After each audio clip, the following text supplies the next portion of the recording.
A North Dakota college student was found brutally murdered in her off-campus apartment, but it would take almost 15 years for police to arrest a suspect in the case, a person who had been on their radar all along, officials said.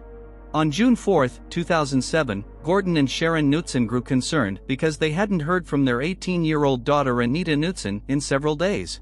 Gordon drove to Anita's Minot apartment, where he spotted his daughter's vehicle in her driveway.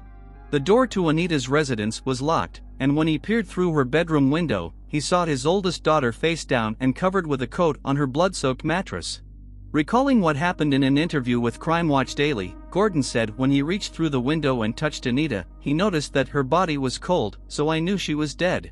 A knife police determined to be the murder weapon was recovered from the scene, and detectives noted a sliced screen from the victim's bedroom window was on the ground outside after someone removed it.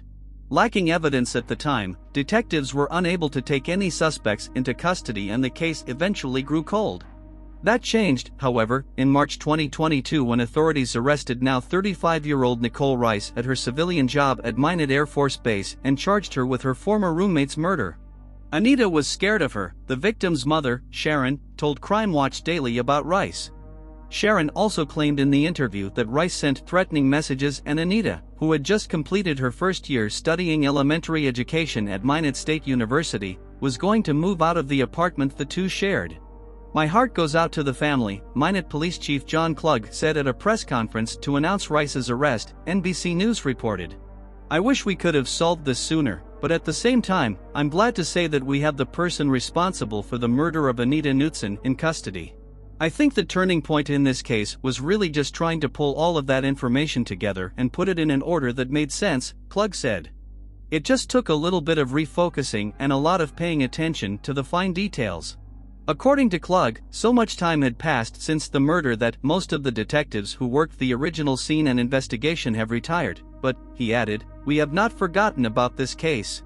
In 2018, Minot police officer Macaulay Talbot began looking into Anita's killing. According to reports, Talbot testified at a preliminary hearing in September 2022 that Rice clearly had access to the crime scene since the suspect lived with the victim. The officer also pointed out discrepancies in Rice's alibi and noted witnesses claimed the two childhood friends' relationship had soured over multiple issues leading up to the murder, including complaints about a fish tank and alarm clock. Around a month before she died, Anita put a lock on her bedroom door, the officer noted in court. Officer Talbot claimed during the hearing that a man, recently identified in a police affidavit as someone Rice dated in 2008 and 2009, told investigators he heard the suspect allegedly confess to the crime after she got belligerently drunk at a party. The defense then raised the possibility there was another person responsible for the slaying.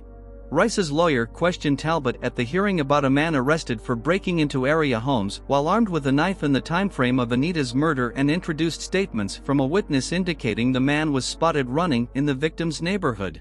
According to news reports, the defense bolstered the theory by pointing out a police report that stated the man told the arresting officer, "I've been in a lot of houses here."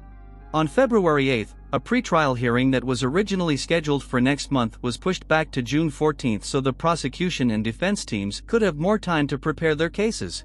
Rice, now 35, has been free on bond since shortly after her arrest.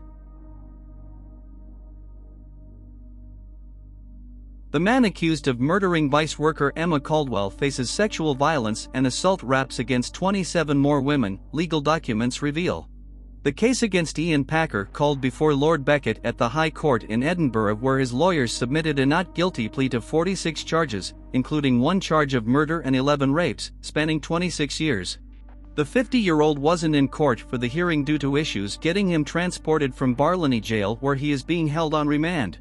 Prosecutors claim he strangled Emma, 27, in woods at Biggar, Lanarkshire, in April 2005. Court papers reveal he is accused of attacking 5 other women at the same remote spot. Packer is accused of killing Emma, 27, by restraining her, seizing her wrists, compressing her neck with his hands and a cable and strangling her. The charge states he acted with intent to rape her and did murder her. He is also accused of a bid to pervert the court of justice. His brief, Ronnie Rinucci Casey, told the hearing that his client pleads not guilty to all charges and that he would require 4 months to get up to date with the case. He said, "Mr. Packer pleads not guilty to all the charges on the indictment as the defense is not ready for trial at this stage. We will require at least 4 months until our inquiries are complete. There are no special defenses lodged as yet, but I suspect there will be." Documents claim he disposed of vice worker Emma's naked body, her mobile, clothing and personal belongings by means to the prosecutor unknown.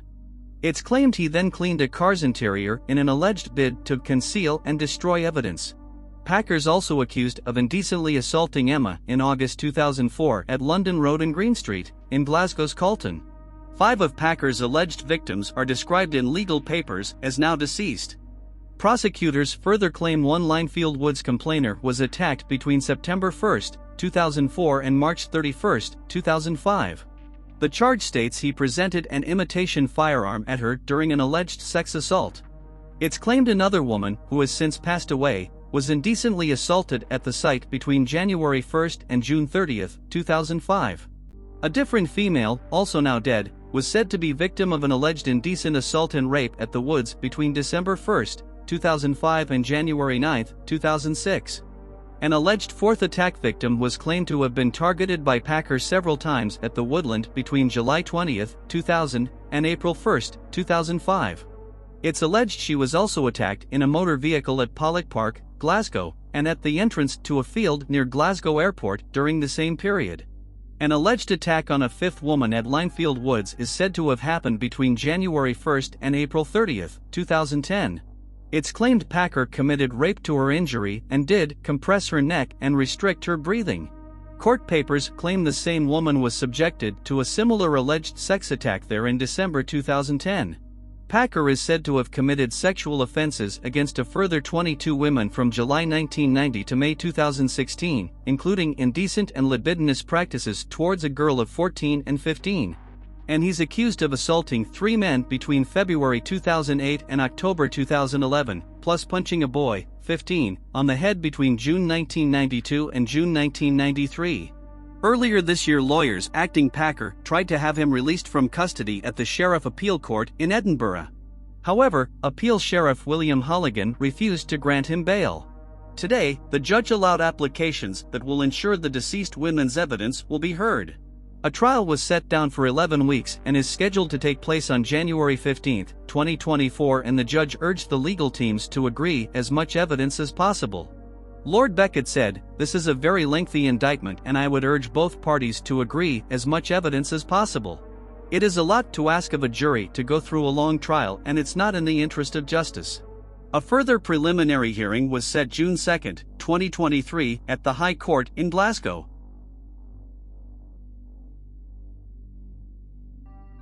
The police were made aware of Randi Trimble's gruesome murder when her husband, Brian Trimble, called 911 and claimed to have found his wife bleeding and unresponsive in their Cumberland County, Pennsylvania, residence. The police arrived to find Randi strangled and stabbed multiple times, while Brian seemed to be downright hysterical. Investigation discoveries American Monster, Appalachian horror film chronicles the brutal murder and shows how an efficient police investigation soon unraveled a sinister plot fueled by greed and anger. Randi and Brian got married in the year 2000 and initially led a wonderfully content life. They were respected in society, and their acquaintances held the couple's dedication and commitment in high regard. Unfortunately, things suddenly started going downhill, and Brian, who was diagnosed with multiple sclerosis, hated how it affected his everyday life. The show mentions that Brian's condition and Randi's overprotective nature regarding her husband were what ultimately led to a fallout between the two. Although the couple's marriage seemed to be in trouble, no one could have predicted what was about to occur in January 2003. Brian Trimble had dinner plans on January 10, while Randi was supposed to remain at home. Once Brian returned, he stepped into their residence and was shocked to face Randi's deceased body lying on the garage floor. He immediately called 911, and the police arrived to find that Randi had already passed. Initial examination showed strangulation marks as well as multiple stab wounds, which an autopsy later determined to be the cause of death. When questioned, Brian insisted that he did not touch the body and called 911 as soon as he discovered it. Unfortunately, even after a careful search, the police could not find any forensic evidence that could provide them with a valuable lead. However, they were pretty suspicious of Brian's behavior as it was not compliant with losing a loved one. The investigation got off to a slow start due to the lack of forensic evidence. Moreover, there were no eyewitnesses to provide police with a description of the perpetrator. Although the police discovered that Brian and Randi had a difficult marriage, the husband had an airtight alibi which proved that he was not present in the house at the time of the murder. However, the police still needed leads and thus decided to pay Brian a visit to revisit the events of the fateful day. Once authorities met with Brian, he seemed extra helpful but kept contradicting his original statement. Initially, Brian had mentioned that he called 911 immediately after discovering Randi's body and did not touch it in the slightest bit. However, he later claimed that he touched her to check if she would regain consciousness. The contradiction began sowing seeds of doubt in the police's minds, and they decided to keep a close watch on Brian. Meanwhile, a witness came forward and told police that although Brian was initially looking for a divorce, he recently claimed that everything was okay between him and his wife. The same witness also mentioned that Brian was fast friends with one Blaine Norris at his workplace. Authorities then decided to try and get close to Brian so that he would feel comfortable about confiding in them. The play finally paid off when Brian broke under questioning and confessed to planning the murder along with Blaine Norris. He further explained that the two were supposed to make a horror movie together, but the plan was cancelled as Randi intervened. This intervention angered Brian, but Blaine proceeded to make the movie on his own and ended up incurring a debt of $20,000, the exact amount Brian had promised to pay him after he killed Randi. Brian also stated that the reason behind killing his wife was her significant life insurance money, which he stood to inherit.